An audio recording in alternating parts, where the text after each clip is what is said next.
আল্লাহ পাক রব্বুল আলামিন কালামে হাকিমে জানিয়েছেন, এই কোরআনটাকে আল্লাহ সেই পাহাড়, যখন এই জমিনটা আল্লাহ পাক সৃষ্টি করলেন, এই জমিনটা নরম, কারণ পানির ভেতরে যখনই আপনি বালু ফেলে দিবেন দেখবেন বালুটা নরম, অনেক সময় পা দিলে দেবে যায়, পা দিলে গর্ত হয়ে যায়। এই জমিনটাও ঠিক যখনই পানির মধ্যে আল্লাহ পাক সৃষ্টি করলেন, জমিনটা অনেক নরম, অনেক নড়াচড়া করে। আল্লাহ পাক রব্বুল আলামিন বান্দাকে কত মায়া করেন, কত মহাব্বত করেন। এই গোলামগুলো দুনিয়ার জমিনে থাকবে, যদি এই জমিনটা নড়াচড়া করে বান্দা বড় আতঙ্কিত হয়ে যাবে, বান্দা ঘুমাইতে পারবে না, বান্দি আমার ঘুমাইতে পারবে না, বান্দা আমার ঘুমাইতে পারবে না, তাদের কষ্ট হবে। মাত্র কয়েক মাত্রার ভূমিকম্পে পুরা বাংলাদেশ জুড়ে আতঙ্ক সৃষ্টি হয়ে গেছিল, কথা বলেন ঠিক কিনা? আর যদি জমিনটা প্রতিদিন নড়তেই থাকতো, আমি আর আপনি ঘুমাইতেছি, জমিনটা নড়ে, জমিনের মধ্যে নড়াচড়া হয়, ঘুম ভেঙে যাবে, বাচ্চা কান্নাকাটি করবে, মানুষ চলাচল করতে পারবে না, গাড়ি ঘোড়া চলতে পারবে না।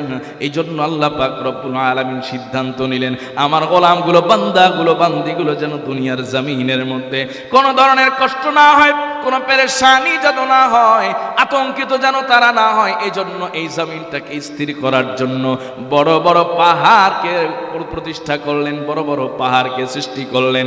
এই পাহাড়গুলা দিয়া যেমন একটা কাঠের সঙ্গে আরেকটা কাঠকে প্যারাক দিয়া জোড়া লাগায় দেওয়া হয়, আর কাঠটা লড়তে পারে না, কথা বলেন ঠিক কিনা?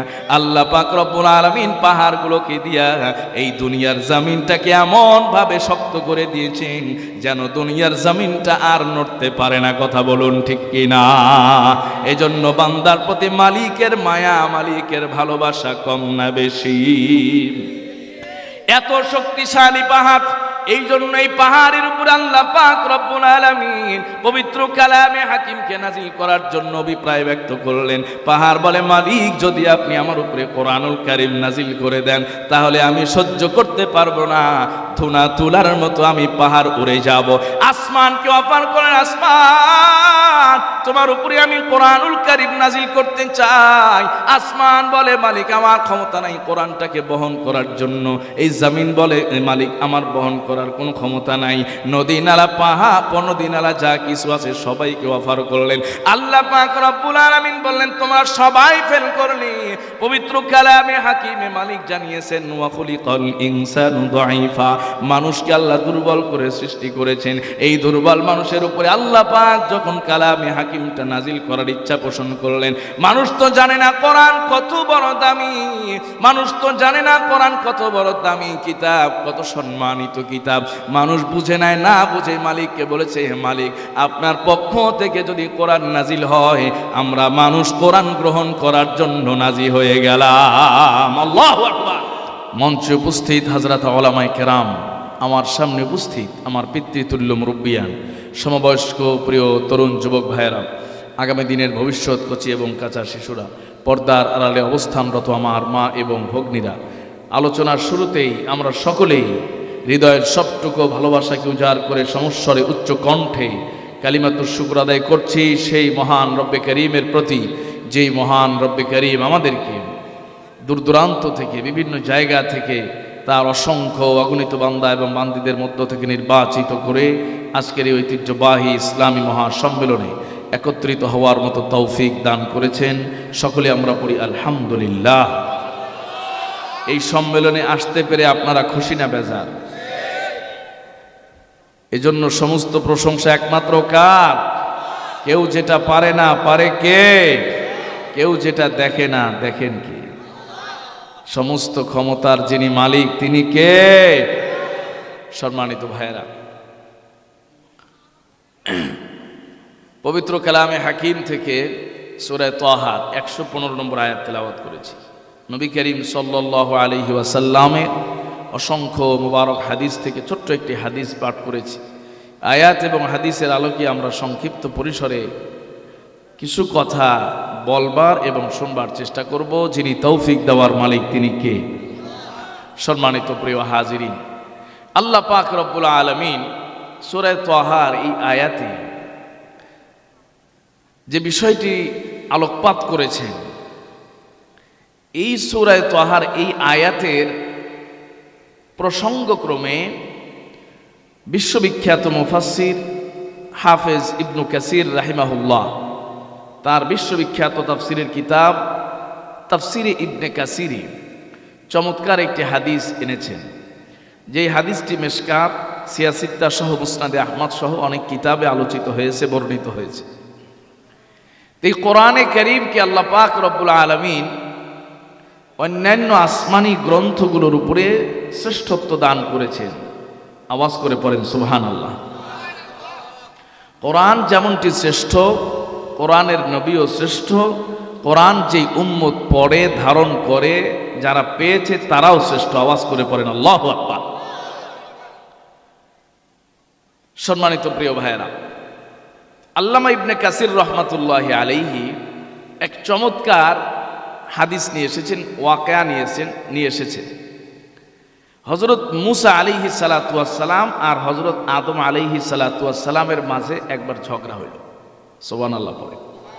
মুসা আলাইহিস সালাম তো একটু চেতা মানুষ, এটা তো জানেনই আপনারা। ওনার একটু রাগ বেশি, হিটেড পারসন, রেগে যান, মেজাজ বড় জালালি। তো মুসা আলাইহিস সালাম আর কার মাঝে? হযরত আদম আলাইহিস সালাম। এখন আপনারা প্রশ্ন করতে পারেন, হুজুর মুসা আলাইহিস সালাম আর আদম আলাইহিস সালামের মাঝে ঝগড়া হইল, অথচ এই দুই নবীর পৃথিবীতে আগমনের মধ্যে অনেক ব্যবধান, ঠিক কি না? তাহলে কিভাবে সম্ভব? অনেক ব্যবধান। তাহলে এই দুই নবীর মাঝে বিতর্ক হলো, ঝগড়া হলো, এবং সেই ঝগড়ায় হযরত আদম আলাইহিস সালাতু ওয়াস সালাম জিতে গিয়েছিলেন, বিজয় লাভ করেছিলেন। সুবহানাল্লাহ। প্রিয় মুসলমান ভাইয়েরা আমার, আল্লাহ পাক রব্বুল আলামিন কালামে হাকিমে সূরা তাহা 115 নম্বর আয়াতের মধ্যে জানিয়ে দেন, وَلَقَدْ عَهِدْنَا إِلَى آدَمَ مِنْ قَبْلُ فَنَسِيَ وَلَمْ نَجِدْ لَهُ عَزْمًا। আল্লাহু আকবার। আল্লাহ পাক রব্বুল আলামিন হযরত আদম আলাইহিস সালাতু ওয়াস সালাম সম্পর্কে আয়াতে কারীমায় আলোকপাত করেছেন। এই আলোচনার প্রসঙ্গক্রমে এই আয়াতের প্রসঙ্গে আয়াতের মাতাহাতে আল্লামা ইবনে কাসির রহমাতুল্লাহি আলাইহি একটা হাদিস এনেছেন। ওই হাদিসের মধ্যে হযরত মূসা আলাইহিস সালাতু ওয়াস সালাম যখন ফেরাউনের কবল থেকে মুক্তি পেয়ে তার উম্মতদেরকে নিয়ে যখন তিনি সেই লোহিত সাগর পার হয়ে ওই ময়দানের মধ্যে, মরুভূমির মধ্যে, উপত্যকার মধ্যে দিনাদিপাত করছিলেন, ওই সময়ের কথা আলোচনা হয়েছে। এই আয়াতের তাফসিরে আল্লামা ইবনে কাসির রহমাতুল্লাহি আলাইহি লিখেছেন, হযরতে মূসা আলাইহিস সালাতু ওয়াস সালাম যখন সেই ফেরাউনের কবল থেকে মুক্তি পেয়ে যখন চলে আসলেন, এই পারে আসার পরে তার উম্মতগুলো সব মিলে হযরতে মূসা আলাইহিস সালাতু ওয়াস সালামকে বললেন, পয়গম্বর, এই মুহূর্তে আমরা এখানে জীবন যাপন করছি, কোনো শরীয়ত নাই, কোনো কিতাব নাই। যদি কোনো শরীয়ত আর কিতাব আমাদের জন্য হতো তাহলে আমাদের জীবন যাপনের মানটা অনেক বেশি বেড়ে যেত। সুবহানাল্লাহ। যদি কোনো শরীয়ত হতো, কিতাব হতো, তাহলে সেই শরীয়তের আলোকে, সেই কিতাবের আলোকে আমরা জীবন পরিচালনা করতাম, আমাদের জীবনটা অনেক সুন্দর হয়ে যেত। কারণ মানুষ কোনো রুটিন, কোনো নিয়ম, কোনো কানুন, কোনো গাইডলাইন ছাড়া চলতে পারে না। গাইডলাইন ছাড়া চলে হলো প্রাণী। কথা বলুন, ঠিক কিনা? গরু, ছাগল, মহিষ যেখানেই খায় সেখানেই টয়লেট করে, আছে না নাই? প্রিয় মুসলমান ভাইয়েরা আমার, মূসা আলাইহিস সালাতু ওয়াস সালামকে যখন জানানো হলো, পয়গম্বর, আপনি এখন আল্লাহ পাক রব্বুল আলামিনের কাছে যাবেন, আল্লাহ পাক রব্বুল আলামিনকে বলবেন আমাদের জন্য যেন একটা কিতাব এবং শরীয়তের ব্যবস্থা করে দেন।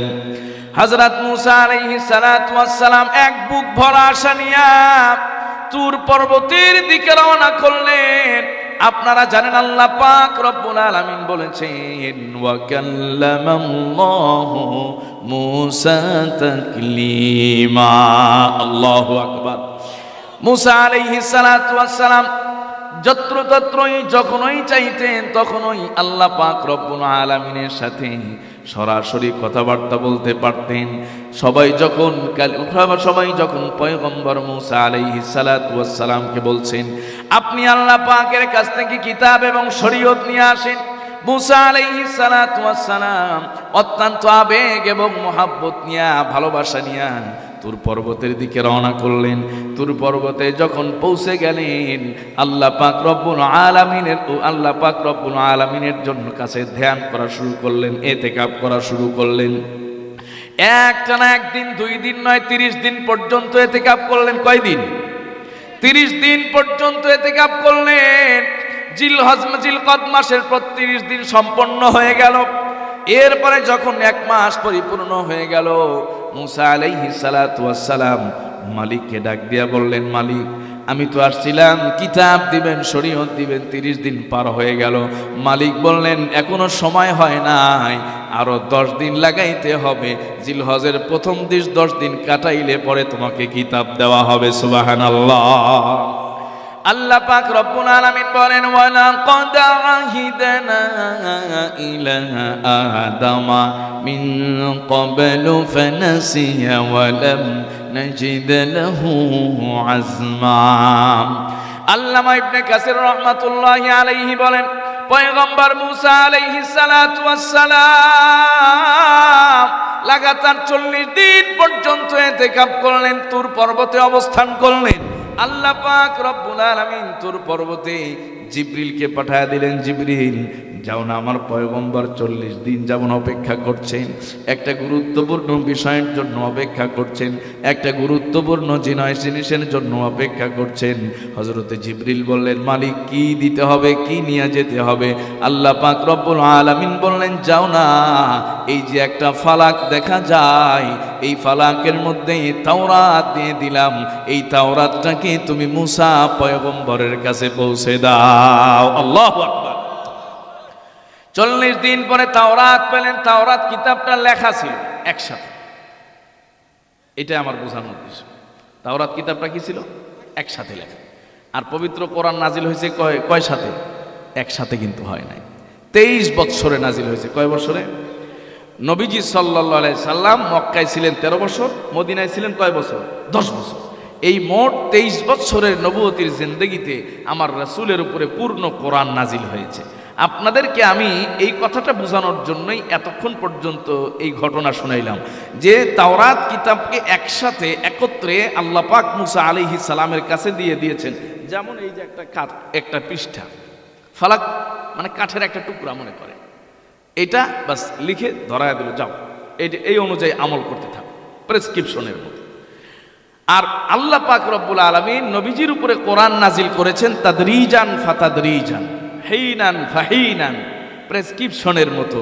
অসুখ যখন হয়েছে, ঠান্ডা লেগেছে, ডাক্তারের কাছে গেছে, বলছে যান একটা নাপা খাবেন, একটা মনে করেন যে ঠান্ডার একটা অ্যালার্জির ট্যাবলেট খাবেন, হয়ে গেল।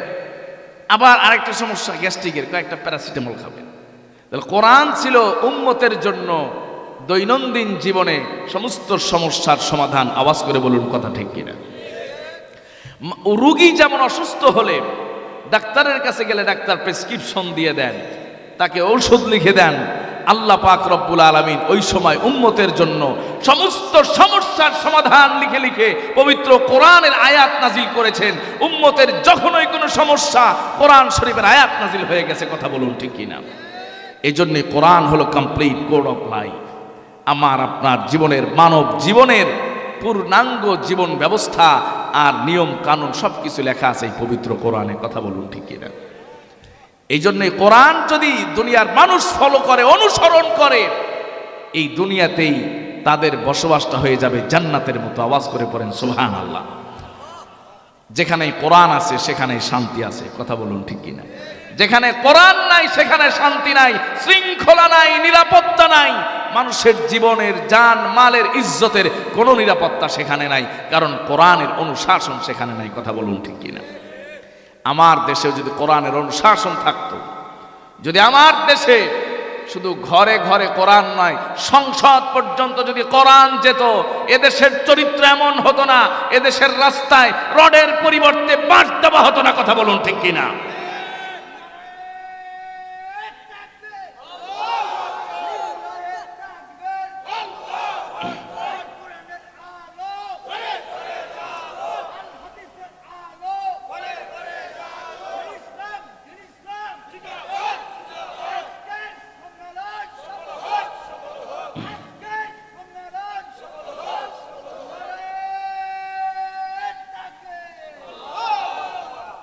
সম্মানিত ভাইয়েরা, এই জন্য আগামীর থেকে স্লোগান হবে, শুধু ঘরে ঘরে কোরআনের আলো জ্বললে হবে না, সংসদেও কোরআনের আলো জ্বলতে হবে। কথা বলুন ঠিক কিনা? সবার আগে সংসদে কোরআনকে নিতে হবে, তাহলে সমস্ত দুর্নীতি বন্ধ হয়ে যাবে, সমস্ত চোরাকারবারি বন্ধ হয়ে যাবে, টেন্ডারবাজ চাঁদাবাজ এদেশে বসবাস করতে পারবে না। কথা বলুন ঠিক কিনা? এই জন্য সংসদে কোরআনকে নিয়ে যেতে হবে। সম্মানিত ভাইয়েরা, নবী করিম সাল্লাল্লাহু আলাইহি ওয়াসাল্লাম যেই যুগে এই পৃথিবীতে আবির্ভাব হয়েছিল তার, সেই যুগকে বলা হয় আইয়ামে জাহিলিয়াত। কথা বলেন ঠিক কিনা? জাহিলিয়াতের যুগ, বর্বরতার যুগ, যেই যুগে মানুষ কন্যা সন্তানকে জীবন্ত কবর দিয়ে দিত। এত জাহেল, এত মূর্খ, এত বর্বর মানুষ বর্তমান পৃথিবীতে নাই। কথা বলুন ঠিক কিনা? যদি ওই জাহেলি সমাজটা কোরআনের কারণে, কোরআনের স্পর্শে, কোরআনকে যদি প্রমোট করার কারণে, প্রতিষ্ঠা করার কারণে জাহিলি যুগের মানুষগুলো আল্লাহর কাছে প্রিয় হয়ে যেতে পারে, সেই যুগটা যদি স্বর্ণালী যুগে পরিণত হতে পারে, আজকের এই পৃথিবীতেও যদি কোরআনকে আমরা প্রতিষ্ঠা করতে পারি, বাংলার সংসদেও যদি কোরআন নিয়ে যেতে পারি, বাংলার জমিনটাও স্বর্গরাজ্যে পরিণত হবে। কথা বলুন ঠিক কিনা? সম্মানিত ভাইয়েরা, ছোট্ট একটা ঘটনা শুনাই, নবীজি সাল্লাল্লাহু আলাইহি সাল্লামের জামানায় শোনাবো। আপনারা কি কষ্ট পাচ্ছেন? কষ্ট পাওয়া যাবে না, আমরা সবাই আসছি আল্লাহর জন্য। কথা বলুন ঠিক কিনা? নবী করিম সাল্লাল্লাহু আলাইহি ওয়াসাল্লাম মদিনায় কোরআন অনুযায়ী রাষ্ট্র পরিচালনা হয়, কোরআন অনুযায়ী রাষ্ট্র পরিচালনা হয়। নবী করিম সাল্লাল্লাহু আলাইহি ওয়াসাল্লাম মদিনায় যখন অবস্থান করছেন, নাজরানের ইহুদিরা তারা শুনলো মদিনায় একজন যুবক এসেছে, সেই যুবক নাকি মদিনা রাষ্ট্রকে তার রূপ পরিবর্তন করে দিয়েছে। সেই রাষ্ট্রে নাকি চুরি নাই, ছিনতাই নাই, রাহাজারি নাই, ডাকাতি নাই, জিনা নাই, ব্যভিচার নাই। ওই রাষ্ট্রটা নাকি উন্নত সভ্য নাগরিকে পরিণত হয়ে গেছে। নাজরানের একদল মানুষ ভিজিট করার জন্য, মদিনাকে দেখার জন্য আসলো। ওই সময়টা ছিল হলো 12টা, 12:30টার দিকে, জোহরের আগের সময়।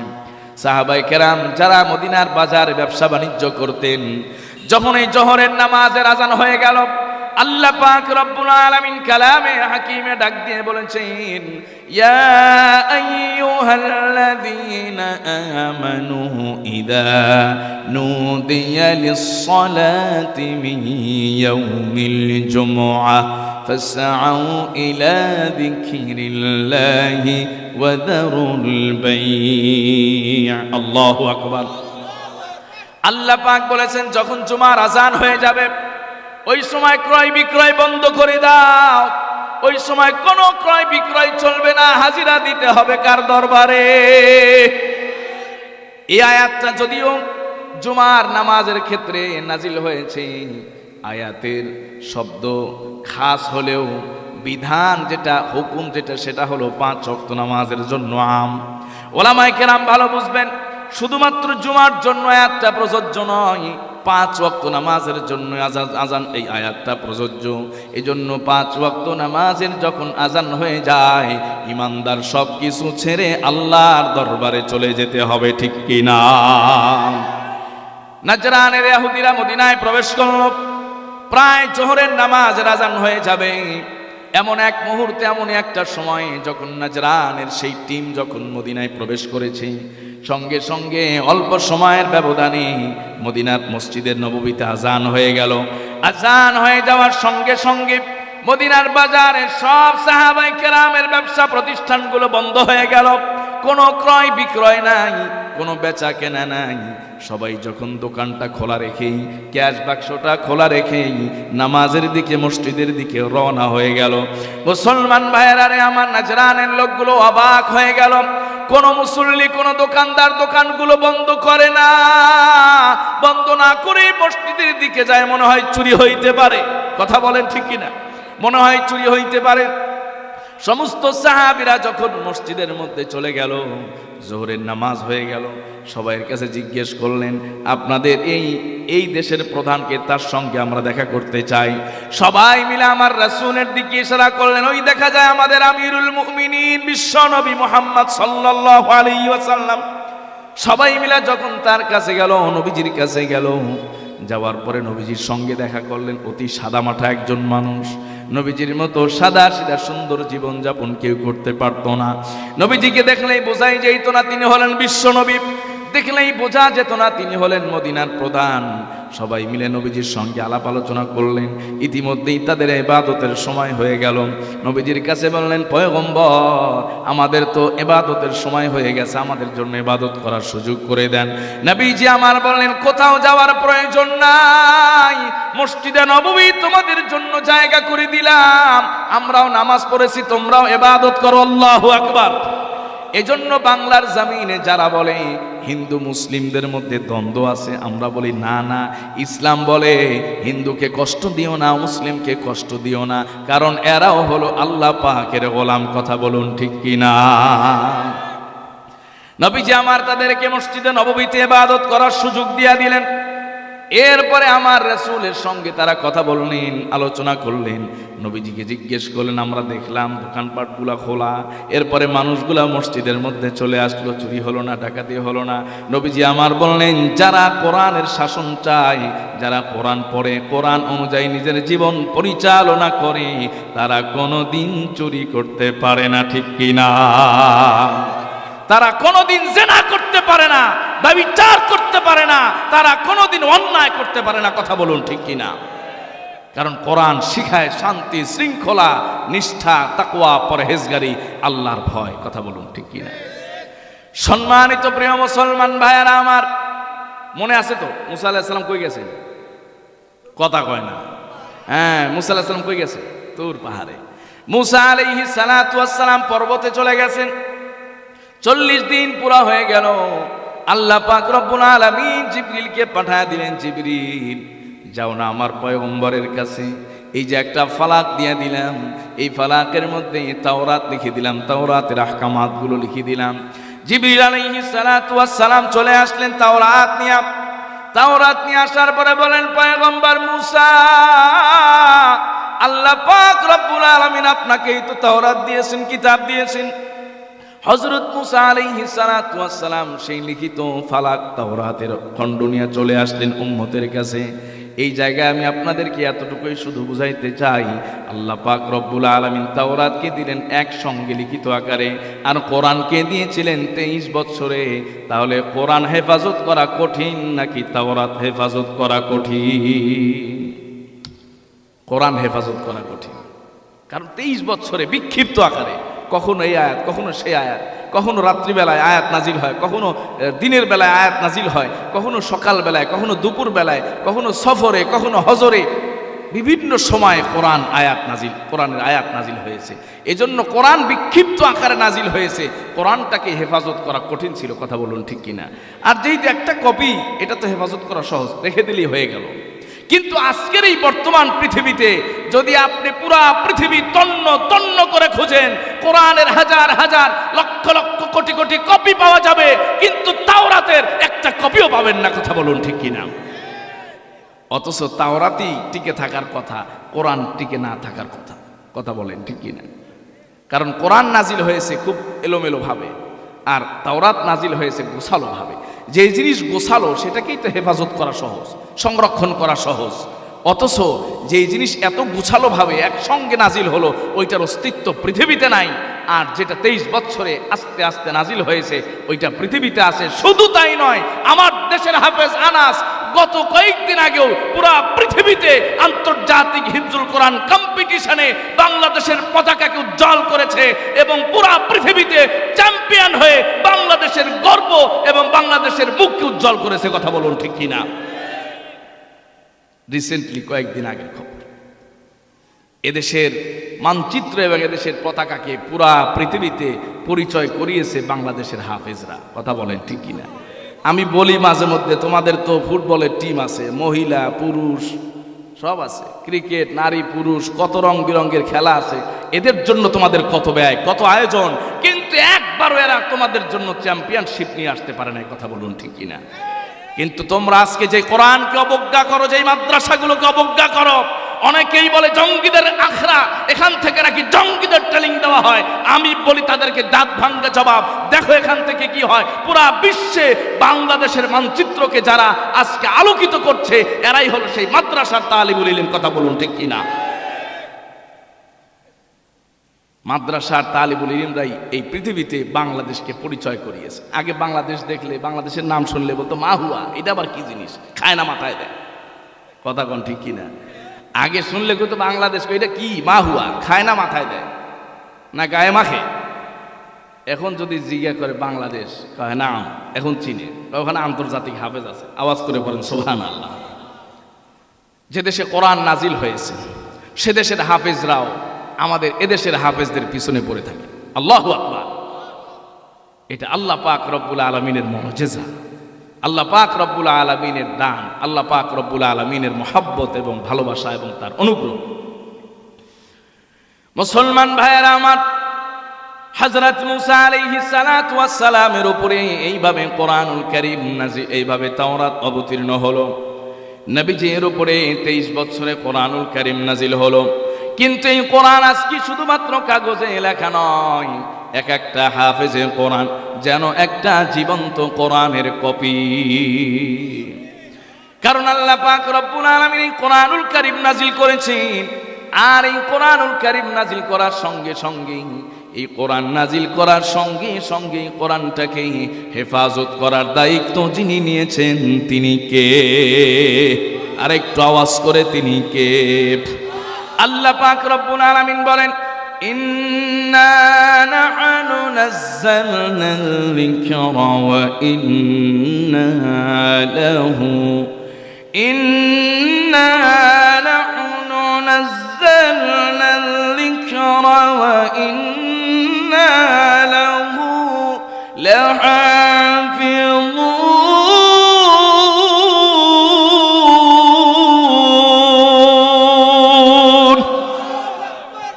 আল্লাহ পাক রব্বুল আলামিন বলেছেন, এই কালাম, এই পবিত্র কোরআনুল কারীম নবী হে আমি আপনার উপরে নাজিল করেছি, আর এই কোরআনটাকে হেফাজত করার দায়িত্ব আমি আল্লাহ নিজেই নিয়ে নিলাম। সুবহানাল্লাহ। আল্লাহ পাক রব্বুল আলামিন আরো বলেন, লাউ আনজালনা হাযাল কুরআনা আলা জাবালিন লারাআইতাহু খাশিআম মুতাসাদ্দিআম মিন খাশিয়াতিল্লাহ ওয়া তিলকাল আমসালু নাদরিবুহা লিন-নাসি লাআল্লাহুম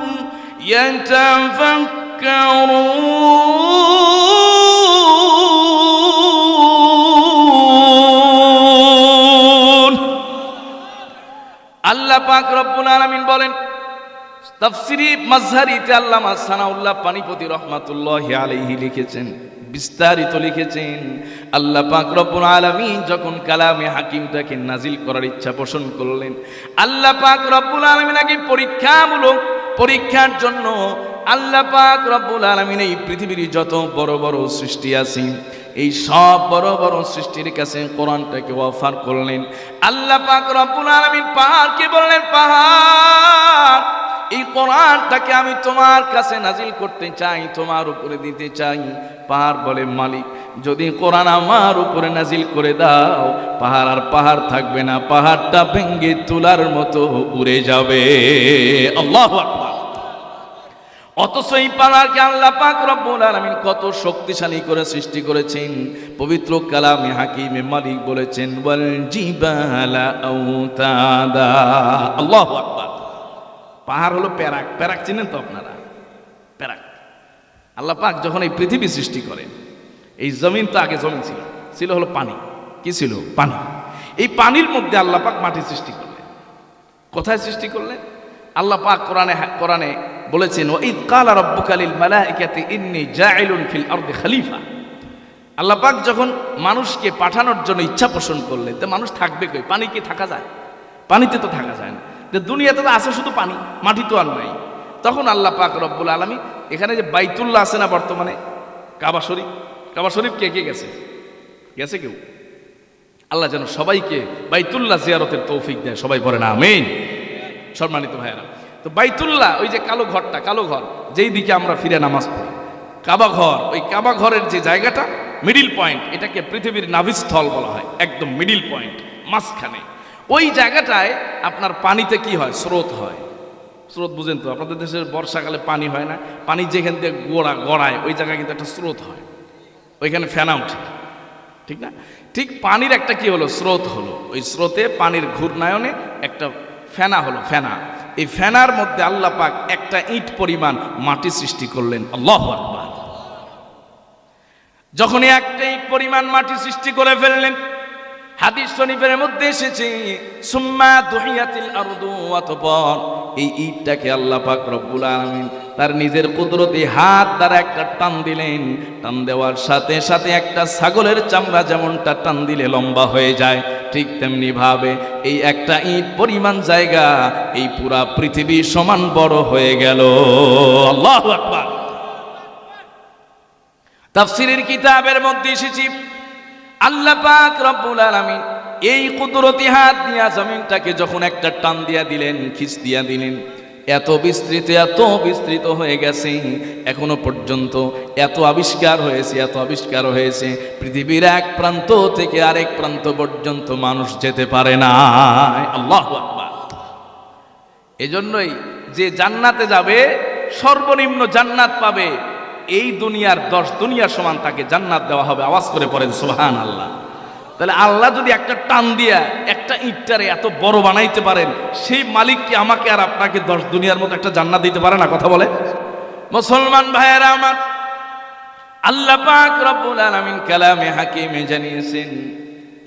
হাকিমে জানিয়েছেন এই কোরআনটাকে আল্লাহ সেই পাহাড়, যখন এই জমিনটা আল্লাহ পাক সৃষ্টি করলেন, এই জমিনটা নরম, কারণ পানির ভেতরে যখনই আপনি বালু ফেলে দিবেন দেখবেন বালুটা নরম, অনেক সময় পা দিলে দেবে যায়, পা দিলে গর্ত হয়ে যায়। এই জমিনটাও ঠিক যখনই পানির মধ্যে আল্লাহ পাক সৃষ্টি করলেন, জমিনটা অনেক নরম, অনেক নড়াচড়া করে। আল্লাহ পাক রব্বুল আলামিন বান্দাকে কত মায়া করেন, কত মহাব্বত করেন। এই গোলামগুলো দুনিয়ার জমিনে থাকবে, যদি এই জমিনটা নড়াচড়া করে বান্দা বড় আতঙ্কিত হয়ে যাবে, বান্দা ঘুমাইতে পারবে না, বান্দি আমার ঘুমাইতে পারবে না, বান্দা আমার ঘুমাইতে পারবে না, তাদের কষ্ট হবে। মাত্র কয়েক মাত্রার ভূমিকম্পে পুরা বাংলাদেশ জুড়ে আতঙ্ক সৃষ্টি হয়ে গেছিল। কথা বলেন ঠিক কিনা? আর যদি জমিনটা প্রতিদিন নড়তেই থাকতো, আমি আর আপনি ঘুমাইতেছি, জমিনটা নড়ে, জমিনের মধ্যে নড়াচড়া হয়, ঘুম ভেঙে যাবে, বাচ্চা কান্নাকাটি করবে, মানুষ চলাচল করতে পারবে না, গাড়ি ঘোড়া চলতে পারবে না। এই জন্য আল্লাহ পাক রব্বুল আলামিন সিদ্ধান্ত নিলেন, আমার গোলামগুলো, বান্দাগুলো, বান্দিগুলো যেন দুনিয়ার জমিনের মধ্যে কোনো ধরনের কষ্ট না হয়, কোনো পেরেশানি যেন না হয়, আতঙ্কিত যেন তারা না হয়। এই জন্য এই জমিনটাকে স্থির করার জন্য বড় বড় পাহাড়কে প্রতিষ্ঠা করলেন, বড় বড় পাহাড়কে সৃষ্টি করলেন। এই পাহাড়গুলো দিয়া যেমন একটা কাঠের সঙ্গে আরেকটা কাঠকে প্যারাক দিয়া জোড়া লাগায় দেওয়া হয়, আর কাঠটা লড়তে পারে না। কথা বলেন ঠিক কিনা? আল্লাহ পাক রব্বুল আলামিন পাহাড়গুলোকে দিয়া এই দুনিয়ার জমিনটাকে এমন ভাবে শক্ত করে দিয়েছেন যেন দুনিয়ার জমিনটা আর নড়তে পারে না। কথা বলুন ঠিক কিনা? এজন্য বান্দার প্রতি মালিকের মায়া, মালিকের ভালোবাসা কম না বেশি? এত শক্তিশালী পাহাড়, এই জন্য এই পাহাড়ের উপর আল্লাহ পাক রব্বুল আলামিন পবিত্র কালামে হাকিমকে নাজিল করার জন্য অভিপ্রায় ব্যক্ত করলেন। পাহাড় বলে, মালিক যদি আপনি আমার উপরে কোরআনুল কারীম নাজিল করে দেন, তাহলে আমি সহ্য করতে পারবো না, ধুনা তুলার মতো আমি পাহাড় উড়ে যাব। আসমানকে অফার করেন, আসমান তোমার উপরে আমি কোরআনুল কারীম নাজিল করতে চাই। আসমান বলে, মালিক আমার ক্ষমতা নাই কোরআনটাকে বহন করার জন্য। এই জমিন বলে, মালিক আমার বহন করার কোনো ক্ষমতা নাই। নদী নালা, পাহাড়, নদী নালা যা কিছু আছে সবাইকে অফার করলেন। আল্লাহ পাক রব্বুল আলামিন বললেন, তোমরা সবাই ফেল করলে। পবিত্র কালামে হাকিমে মালিক জানিয়েছেন, ওয়া খুলিকাল ইনসানু দাঈফা, মানুষকে আল্লাহ দুর্বল করে সৃষ্টি করেছেন। এই দুর্বল মানুষের উপরে আল্লাহ পাক যখন কালামে হাকিম হাকিমটা নাজিল করার ইচ্ছা পোষণ করলেন। মানুষ তো জানে না কোরআন কত বড় দামি, মানুষ তো জানে না কোরআন কত বড় দামি কিতাব, কত সম্মানিত কিতাব। মানুষ বুঝে নেয়, না বুঝে মালিককে বলেছে, হে মালিক, আপনার পক্ষ থেকে যদি কোরআন নাজিল হয়, আমরা মানুষ কোরআন গ্রহণ করার জন্য নাজিল হয়ে গেলাম। আল্লাহু আকবার। আল্লাহ পাক বলেন, গোলাম, এই কোরআনটা বহন করার যোগ্যতা তো তোদের নাই। গ্রামের একদম খেটে খাওয়া সাধারণ একজন রিক্সাওয়ালার ছেলে, কোরআন বহন করার যোগ্যতা তো তোর নাই, এরকম মেধাও নাই, বুদ্ধিও নাই। সকালবেলায় যদি এক সূরা তুমি তেলাওয়াত করো, মুখস্থ করো, বিকেল বেলায় ভুলে যায়, কথা বলেন ঠিক কিনা? আবার সন্ধ্যাবেলায় যদি একটা সূরা তেলাওয়াত করো, মুখস্থ করো, সঙ্গে সঙ্গে আবার পরের দিন সকাল হওয়ার আগেই তুমি ভুলে যাও। এই কোরআনটা তুমি কিভাবে হেফাজত করবা? মালিক বলে, তোদের দ্বারা তো কোরআন হেফাজত হবে না, তবে তোরা যেহেতু আমার কোরআনটাকে গ্রহণ করার জন্য ইচ্ছা পোষণ করেছিস, আমি মালিক নিজেই তোদের প্রতি খুশি হয়ে গেলাম। সুবহানাল্লাহ। আল্লাহ পাক রব্বুল আলামিন বলেন, ইন্না নাহনু নাযালনাল যিকরা ওয়া ইন্না লাহু লাহাফিযুন।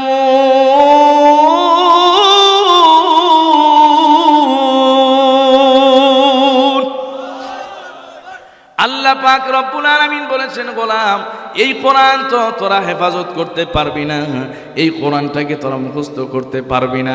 আমি জানি তোরা বড় দুর্বল, কিন্তু যেহেতু তোরা আমার আদেশকে, আমার অফারকে তোরা কবুল করেছিস, এই জন্য আমি আল্লাহ তোদেরকে কোরআন দিয়া আমি সম্মানিত বানায়া দিলাম। তবে এই কোরআন হেফাজতের দায়িত্ব আমি আল্লাহ নিজেই নিয়ে নিলাম। আল্লাহু আকবার। আল্লাহ পাক রব্বুল আলামিন পবিত্র কালামে হাকিমে জানিয়েছেন, গোলাম, ইন্না নাহনু নাযালনাল যিকরা ওয়া ইন্না লাহু লাহাফিজুন। আয়াতের তাফসীর করতে গিয়ে আল্লামা ইমাম কুরতুবী রাহমাতুল্লাহি আলাইহি তার বিশ্ববিখ্যাত তাফসীরে কুরতুবীতে তিনি একটা ঘটনা উল্লেখ করেছেন। বাদশাহ মামুন ছিল, মামুনুর রশিদ, খলিফা বাদশাহ মামুনুর রশিদ।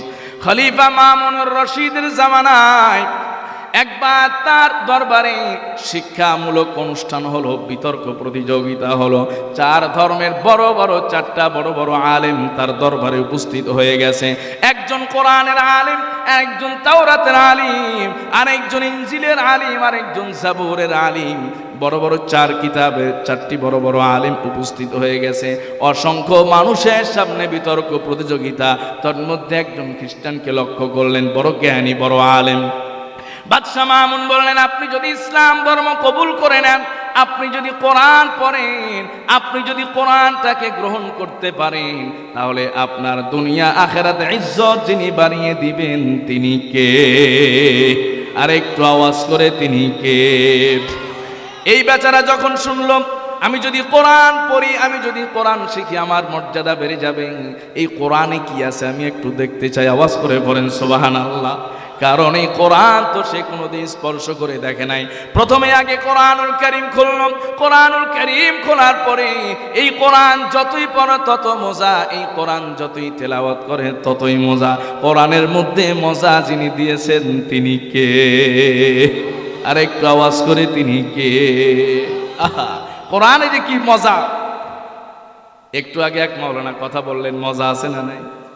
যারাই কথা বলেছেন, কোরআনের মজা আছে না নাই? আপনার মহল্লার মসজিদের ইমাম সাহেবের কণ্ঠে যদি শোনেন এক ধরনের মজা, আবার শহরে যায় যদি শোনেন আরেক ধরনের মজা, আবার গাজীপুর যাবেন আরেক ধরনের মজা।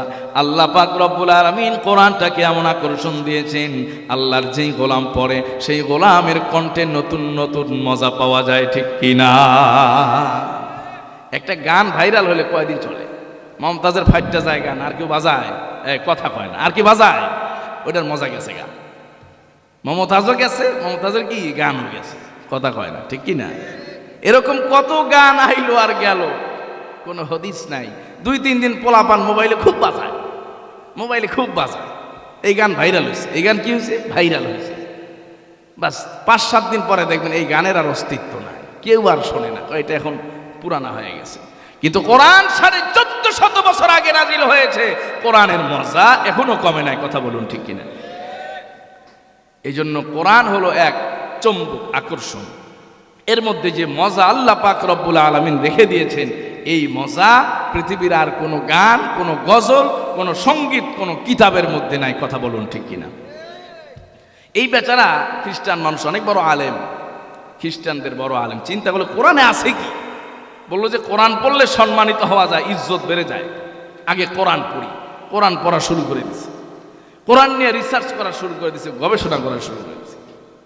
গবেষণা করতে করতে সে চিন্তা করতেছে যে এই কোরআন সত্য না মিথ্যা আগে যাচাই করতে হবে, এরপরে আমি ইসলাম কবুল করব। আওয়াজ করে বলেন সুবহানাল্লাহ।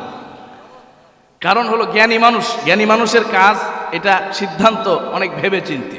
যেহেতু তিনি একজন আলেম, চিন্তা করছেন কোরআনকে আগে যাচাই বাছাই করতে হবে, এরপরে সেই অনুযায়ী সিদ্ধান্ত নিতে হবে। কোরআন নিয়ে রিসার্চ করা আরম্ভ করলো, গবেষণা করা আরম্ভ করলো। লম্বা সময় গবেষণা করার পরে তিনি চিন্তা করলেন এই কোরআনের কমপক্ষে 4টা কপি তিনি লিপিবদ্ধ করবেন, হাতে লিখবেন। আর এই 4টা কপি কোরআনের হাতে লিপিবদ্ধ করার পরে ওই কোরআনের কপিগুলোর মধ্যে নিজের ইচ্ছায় অনেক জায়গায় ভুল করে দিয়েছেন, অনেক জায়গায় ভুল করেছেন। আবার তিনি একই সাথে তাওরাতের 4টি কপি লিখলেন, সেই কপিগুলোর মধ্যেও অনেকগুলো ইচ্ছাকৃত ভুল করে দিয়েছেন। আবার ইঞ্জিলের 4টা কপি লিখেছেন, যার মধ্যে ইচ্ছাকৃতভাবে অনেকগুলো ভুল করেছেন। এইভাবে জাবুরের 4টা কপি, যেই 4 কপির মধ্যে অনেকগুলো ইচ্ছাকৃত ভুল করেছেন, এই 4 16টা কপি হয়ে গেল। কোরআনের 4টা, তাওরাতের 4, ইঞ্জিলের 4 এবং জাবুরের 4, সবগুলোর মধ্যে ভুল করে সুন্দর করে তিনি লিপিবদ্ধ করে বাজারে বিক্রি করার জন্য লাইব্রেরিতে দিয়ে এসেছেন। লাইব্রেরিতে দিয়ে এসেছেন। কিছুদিন পরে খবর নেওয়ার জন্য গেছেন, আমার বইয়ের খবর কি? ওই সময় লাইব্রেরির মালিক বলতেছে, ইমাম মালিক বলতেছে, হযরত আপনার লিখিত সব তাওরাতগুলো বিক্রি হয়ে গেছে, আপনার লিখিত সব ইঞ্জিলগুলো বিক্রি হয়ে গেছে, আপনার লিখিত সব জাবরগুলো বিক্রি হয়ে গেছে। ওই সময় বেচারা বলতেছে, কোরআনের খবর কি? লাইব্রেরিওয়ালা বলতেছে, আপনার যে লিখিত 4টি কোরআন, এই 4টি কোরআন 4 জনের কাছে বিক্রি করেছিলাম, প্রত্যেকেই কয়েকদিন পরে এসে আমার দোকানে ফেরত দিয়ে গেছে। সুবহানাল্লাহ। বলছে কারণ কি? কারণ হলো তাওরাতওয়ালারা তাওরাত নিয়ে পড়তেছে, কোনো কমপ্লেইন করে নাই, অভিযোগ করে নাই। ইঞ্জিলওয়ালারাও কোনো অভিযোগ করে নাই, জাবুরওয়ালারাও কোনো অভিযোগ করে নাই। কিন্তু কোরআন যারা নিয়েছিল এরা এসে কয়েকদিন পরে ফেরত দিয়ে গেছে, আর বলেছে যে এই কোরআন যে লিখেছে এই কপির মধ্যে অসংখ্য জায়গায় ভুল আছে। আওয়াজ করে পড়েন সুবহানাল্লাহ। তখন আলেম বেচারা চিন্তা পড়ে গেল যে তাওরাতেও তো ভুল লিখলাম, কেউ তো ভুল ধরতে পারলো না। কথা বলেন ঠিক কিনা? ইঞ্জিলেও ভুল করে লিখলাম, কেউ তো ভুল ধরলো না। জাবুরেও ভুল করে লিখলাম, কেউ তো ভুল ধরলো না। আর কোরআনকে ভুল করে লিখলাম, এটা ফেরত দিয়ে গেল, সবাই ভুল চিহ্নিত করতে পারলো। তাহলে বোঝা গেল এই কোরআনই এখনো বিশুদ্ধ, আর যা কিছু আছে সব কিছু ভাওতাবাজি। কথা বলেন ঠিক কিনা? তখন বেচারা বাদশাহ মামুনের সাথে দেখা করতে গেছে। বলছে, বাদশাহ, খলিফা, আপনি তো বলেছিলেন যে আমি যদি কোরআন পড়ি, কোরআন যদি তেলাওয়াত করি, তাহলে আমার দুনিয়া এবং আখিরাতে ইজ্জত বেড়ে যাবে। আপনি আসলেই বলেছেন, কোরআন হলো সবচাইতে বিশুদ্ধ করা কিতাব। আমি এখনই ইসলাম কবুল করতে চাই। আওয়াজ করে পড়েন সুবহানাল্লাহ।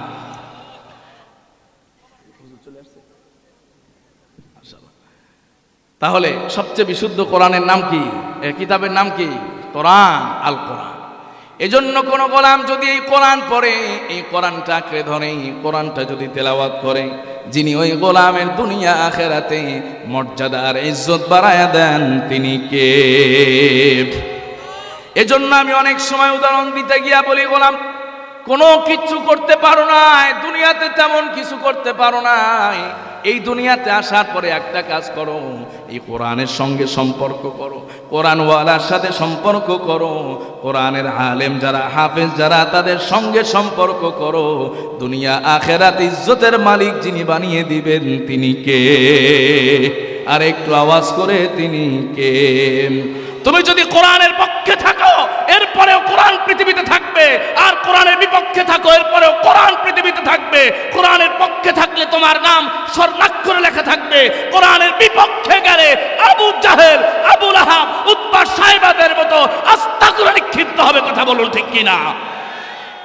কোরআনের বিপক্ষে গেলে পরিণতি যে কি হয়, ইতিহাস এর সাক্ষী আছে। কথা বলুন ঠিক কিনা? গত জুমায় সূরা লাহাবের তাফসীর করেছি মসজিদে। আবুল আহাবের 1 মিনিটে ঘটনা শুনে। আবুল আহাব কিভাবে মরছে? কোরআনের সবচেয়ে বড় শত্রু ছিল আবুল আহাব। আবুল আহাব মরে যাবার পরে ঘরের মধ্যে 3 দিন ছিল, কেউ লাশের কাছে যেতেও পারে না, এত গন্ধ। এরপরে দূর থেকে মানুষ বড় লাঠি দিয়া গুতায়া লাশটা বের কইরা এরপরে জাহান্নামের গর্তে ফেলায় দিছে। লাশটা কেউ ছুঁয়েও দেখে নাই, স্পর্শ করে নাই, কারণ সে কোরআনের চরম বিরোধী ছিল, শত্রু ছিল। কথা বলুন ঠিক কিনা? এই জন্য দুনিয়ার মানুষ সাবধান, কোরআন সম্পর্কে যারা আঙ্গুল উঁচু করবে ওই আঙ্গুল দুনিয়াতেই আল্লাহ নিচু করে দেন। কথা বলুন ঠিক কিনা? এই জন্য কোরআনের পক্ষে থাকার জন্য কে কে রাজি? দুহাত তুলে মালিককে দেখায় দাও। প্রয়োজনে কোরআনের জন্য রাজপথে রক্ত দিতে হবে, প্রয়োজনে জীবন বিলি করে দিতে হবে, কিন্তু কোরআনকে প্রতিষ্ঠা করে ছাড়বো। কথা বলুন ঠিক কিনা? আল্লাহ পাক আমাদের সবাইকে কবুল করুন, সবাই পড়েন আমিন। আর কোরআন তেলাওয়াত হয় কোথায়? স্কুলে না মাদ্রাসায়? এই জন্য কি মাদ্রাসার পক্ষে থাকবে না বিপক্ষে থাকবে? আমগরা মাদ্রাসার পক্ষে না বিপক্ষে? আমগরার বড় হুজুরের পক্ষে না বিপক্ষে? আল্লাহ পাক আপনাদেরকে আমাকে সবাইকে কবুল আর মঞ্জুর করেন, সবাই পড়ি আমিন। ওমা আলাইনা ইল্লাল বালাগ ওয়া আখিরু দাওয়ানা আনিল হামদুলিল্লাহি রাব্বিল আলামিন। আসসালামু আলাইকুম ওয়া রাহমাতুল্লাহি ওয়া বারাকাতুহু। আপনাদের সকলের কাছে আমি দোয়া চাই, আপনাদের সকলের জন্য দোয়া করি। আল্লাহ তাআলা আমাদের সবাইকে সুস্থ সুন্দর জীবন দান করেন, কোরআনের পথে চলার তৌফিক দান করেন, সবাই পড়ি আমিন। আসসালামু আলাইকুম ওয়া রাহমাতুল্লাহি ওয়া বারাকাতুহু।